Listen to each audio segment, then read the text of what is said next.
This conference will now be recorded. Hello, everyone. I'm Jody Collada, Director of Business and Caregiver Outreach with Wellspring Solutions. Thank you so much for joining me. At Wellspring Solutions, we understand caregivers need support, information, and connection during the best of normal circumstances. During these times of possible extended caregiving for you, uncertainty, and feelings of isolation, you may need support now more than ever. For the time being, we'll be doing our best to offer online resources and information focused on dementia care, self-care, relaxation techniques, and other topics. For the next 30 minutes or so, I'll be presenting information on ideas for meaningful activity when caring for a loved one with dementia, especially when stuck at home. Please feel free to contact me with any comments and questions. Contact information will be shared on the last slide at the end of the presentation. So let's get started. Daily routines provide us with a sense of comfort and control. As you know, a regular routine is very important for people with Alzheimer's disease and related dementias.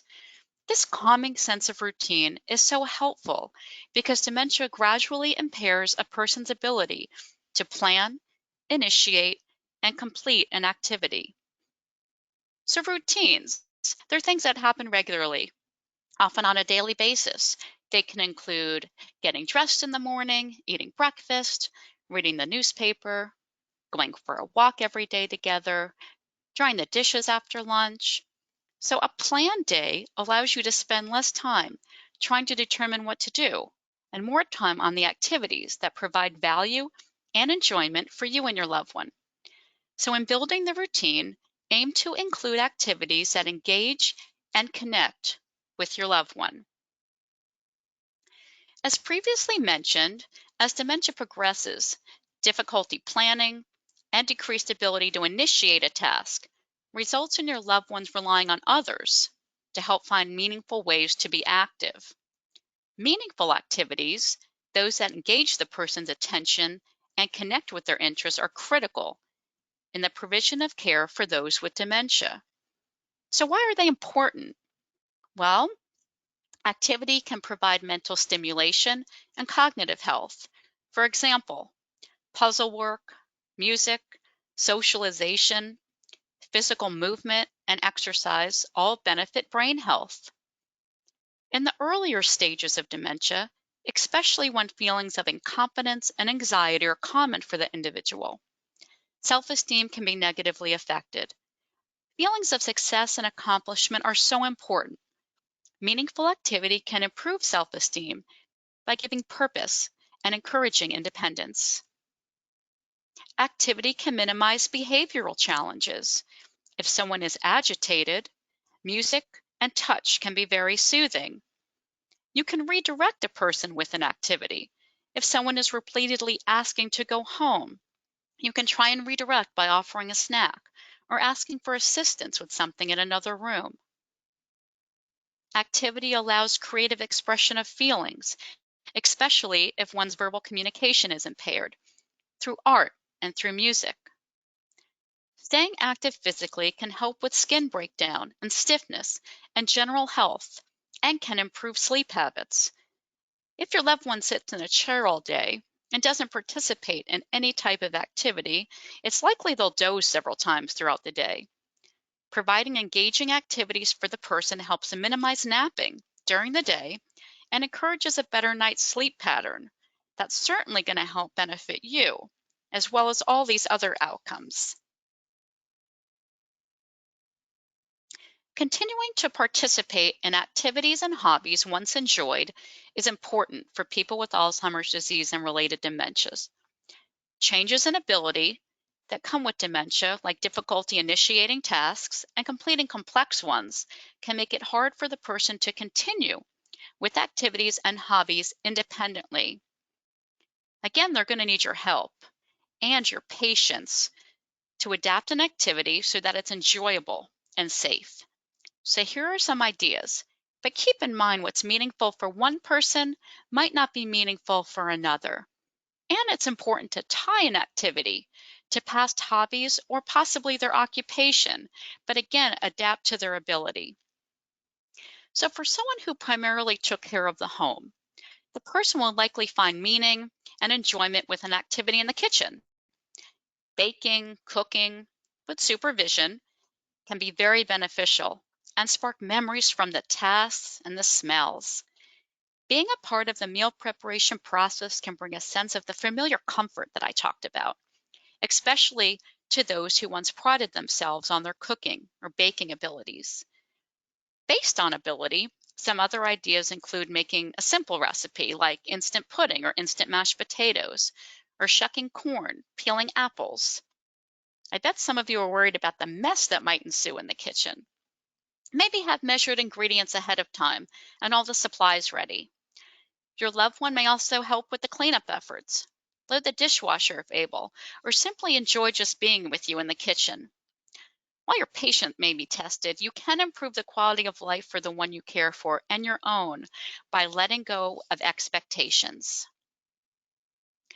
Dusting, folding napkins, or a basket of laundry, sorting socks may also be a familiar activity that results in your loved one feeling productive and helpful. For the former office worker or someone who values organizational skills, filing papers, cutting, sorting coupons may be enjoyable. Maybe your loved one has a passion for classic cars or enjoyed fiddling around with their car. Washing a car on a nice day may be very enjoyable. Repetitive, soothing tasks like polishing the car with a rag can be very satisfying.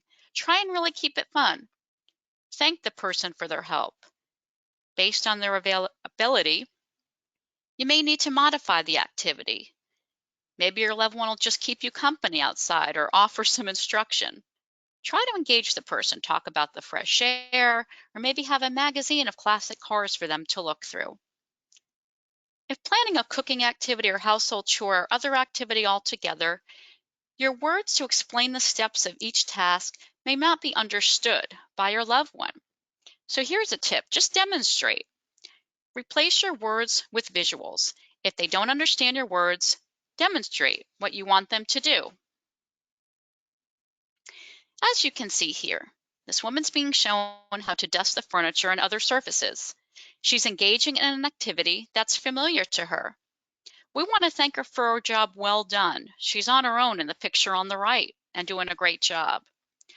Feeling helpful and having a sense of purpose and value is just such a good feeling to have. Planning activities for a person with dementia works best when you continually explore, experiment, and adjust. I read this statement here and think it captures the work that all caregivers do at home, in senior living communities, and adult day programs. Try new things. You can do them together, or if appropriate and safe, set your loved one up with needed supplies for the activity. What may not work today may work tomorrow, so don't give up. So here are some ideas. Go to Google Maps, print and have your loved one color or trace a map of his or her hometown, and then you can reminisce together. Play Guess the Scent with spices, flowers, coffee, soaps, or just enjoy the aromas together. Cut pictures from old magazines or calendars. Again, it's best to use magazines that reflect their hobbies or interests.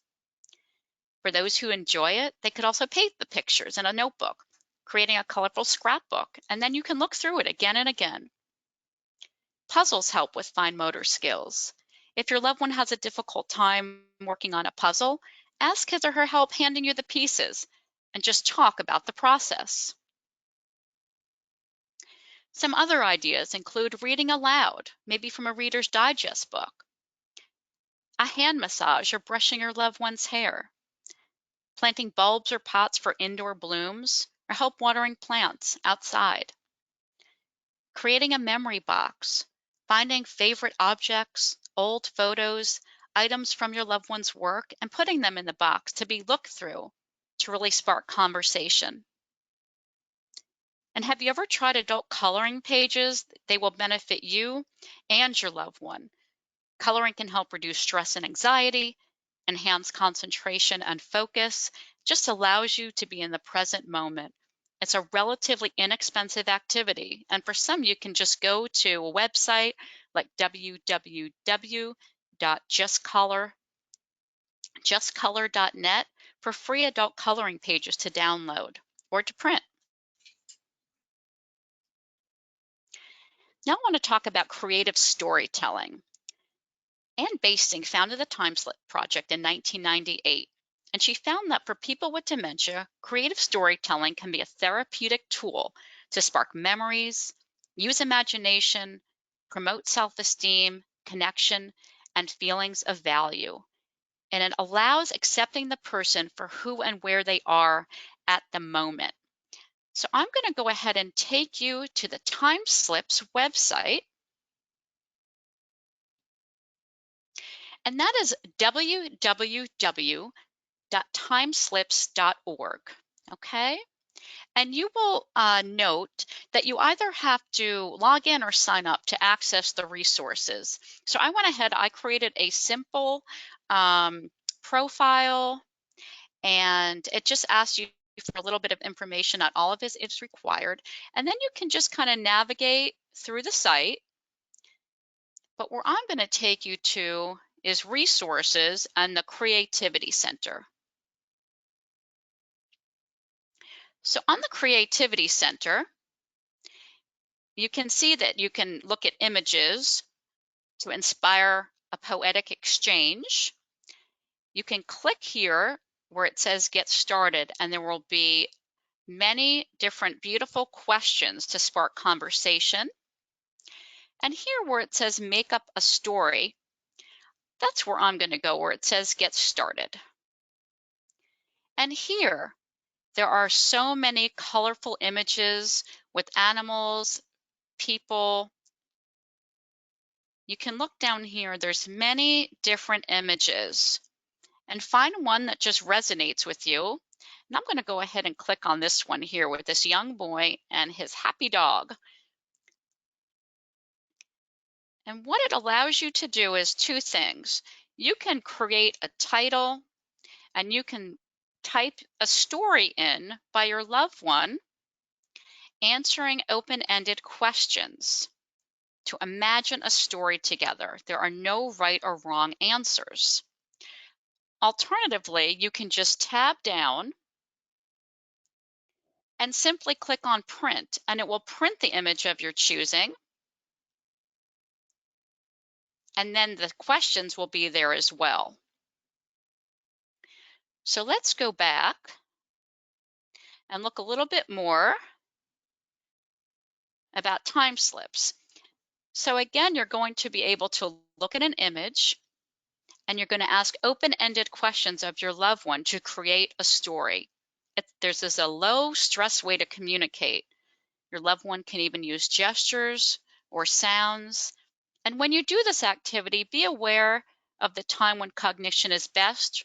And you also don't want to do this when your loved one may need to use the restroom or is hungry or tired. So you're going to choose an image, and you can also just go ahead and pick an image from a magazine. You don't have to use the Timeslips website, but you want to avoid family photos. You want to look at the picture and ask your loved one open-ended questions. Avoid yes or no questions. What could this be? Or what's going on in this picture? Try to throw out the rules and just have fun with it. Like the picture I showed you, there was a dog. If your loved one says that that's a cat and it's an incorrect answer, it's okay. Just move on and go with it. After you ask your loved one several questions, you can jot down the responses and then tell the story. There's no need for a beginning, middle, and end, and it's okay if the words don't make sense. This should be a non-stressful, fun activity for you both. Let's talk about the benefits of music. Research suggests that listening to or singing songs can provide emotional and behavioral benefits for people with Alzheimer's or other types of dementia. Musical memories are often preserved in Alzheimer's disease because key brain areas linked to musical memory are relatively undamaged. Here are some tips for using music at home. Think about your loved one's preferences. What kind of music does your loved one enjoy? What music evokes memories of happy times? Set the mood. To calm your loved one during mealtime or a morning hygiene routine, play music or sing a song that's soothing. If you'd like to boost their mood, use something upbeat or something faster. Avoid overstimulation. Eliminate competing noises, so turn off the television if you have the radio on. Set the volume based on your loved one's hearing ability. And encourage movement. Clap along, tap your feet, get up and dance together. Sing along. Singing along to the music together with your loved one can boost their mood and yours and enhance your relationship. And it can help stimulate unique memories. And pay attention to their responses. If they seem to enjoy a particular song, play them often. And discard the ones where the action is for some reason negative. So we'll talk about art. Art involves the use of sight, touch, and sometimes sound, so it can help build new receptors in the brain. The benefits include relieving stress, encourages creative thinking, and imparts mental health benefits by improving self-esteem and mood. Anyone can engage in an art activity. And there is a website here that I've highlighted where you can access virtual art from around the world. artsandculture.google.com/partner ? Lowercase h, lowercase l, equals EN. So with art, remember the process is more important than the result. While the clay project on the left shows a leaf imprint, this person created his or her own work of art using clay, and it is just awesome. We talked about the benefits of coloring. Painting, watercolors, acrylic paints, felt work, collaging clay all help to creatively express oneself. So lastly, remember the greatness of the person you're caring for. What brought this person great joy throughout his or her life? Often in the early stages, people stop doing their greatness because it might create frustration. They can't do it the way they always have, and they know it. And in the middle stages, they're less aware of their losses. So offer encouragement. Bring their past joys and passions to their routine as able. Remember to let go of expectations. I hope this presentation has offered you some resources, ideas to explore and try with those you care for with dementia. Please feel free to contact me with any comments or questions. Phone number is 336-545-4245. You can also contact me via email at jkolada@well-spring.org. And please visit our website as well-springsolutions.org for any resources that you might need. Thank you again so much for joining me.